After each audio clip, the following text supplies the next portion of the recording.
Today, we are out of yeast and we are not letting that stop us. We're still gonna be chefing up some damn good no yeast cinnamon rolls. Let's go.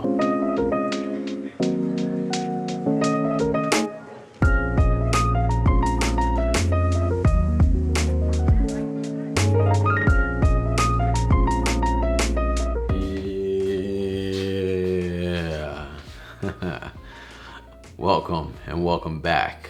My name is Andrew, just one of the halves hailing from makeitdairyfree.com. And your boy is out of yeast. Again. But I am in the mood for some cinnamon rolls. The thought here is, what is it that yeast does to dough that we want to replicate? Yeast basically makes dough more airy and expansive, yielding in a more fluffy, more soft, and bigger cinnamon roll. Yeast makes dough like memory foam, where you can squeeze it down and it will inflate back to its original shape. While we won't be able to get these exact descriptors to fit our rolls, we will have soft and fluffy rolls, but more similar to a biscuit soft than a bread soft. An additional upside to not using yeast is there's no waiting hours for a rise to happen. Now, imagine the best biscuit you ever had combined with the best cinnamon roll you ever had with a tutorial by the best friend you ever had. Oh shucks. Let's hop into the video. After you preheat your oven and grease your baking dish, let's get these dry ingredients together. This recipe is super easy. Just add your flour, sugar, baking powder, and salt in a bowl and give it a whisk. Now, it will be a real sad day if your baking powder already said uncle. So to test that it is still kicking, you want to add some of it to a small bowl with some boiling water on top. It should look like a bubble party immediately. If not, toss it and don't try using baking soda.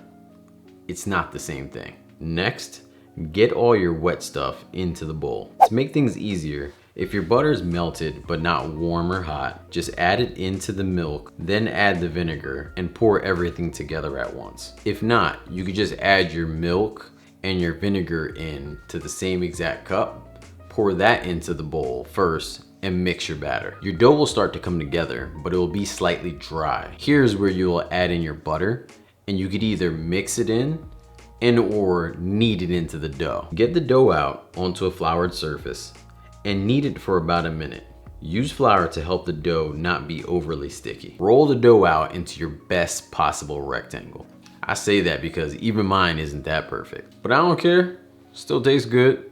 That's all that matters to me. Once you have it about 10 by 14 inches, start making the filling. Once again, dry stuff in the bowl, give it a stir, and then wet stuff after. I add the butter into the bowl first and incorporate that, and then add the vanilla last. Get this spread out evenly on your dough, leaving roughly about a smidgen of a space along the borders. Right before rolling the dough together, I put a little bit of water at the edge I'm rolling towards. This way, once you get the dough rolled up, it will be sealed at the end by that water. You are cutting this log into 9 pieces. I like to start by splitting the dough into thirds, then cutting each third twice, which will give you 3 pieces out of each third, resulting in a total of 9. That might sound a little confusing, but once you do it, you'll get it.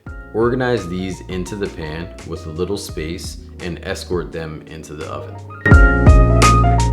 We are going to make a cashew cream cheese frosting for these rolls. We have plenty of frosting options at the website makeitdairyfree.com. These options cater to all types of allergy-friendly needs. Cream cheese frosting used to be one of my faves prior to my current vegan lifestyle. This vegan version that we are making is definitely fitting the craving. As you can see, nothing fancy here, just dumping all the ingredients into the blender and giving it a go. When you finish up, it should come out to be this thick, beautiful, rich, and flavorful goodness. From here, y'all, you know what to do. I just turned the whole blender over on top of these bad boys and just act like it was an accident. Just literally drench these rolls in the frosting and enjoy. Guys, thanks again for tuning in. Your support has been insane. The love and the vibe from y'all have been incredible. We have some good stuff in store for you on the horizon. Till next week, remember to believe in good. Peace. So, I said best friend earlier, but we practically family at this point. I mean, it kind of sucks for you because you just now finding out. You gotta introduce me to people. I mean, at least you know the first thing I'm gonna be asking, right? You gotta know the first thing I'm gonna be asking, right? I mean, they may come up to me and say, hey, how you doing? My name is, I'm gonna be like, hey, how's it going? You got any yeast?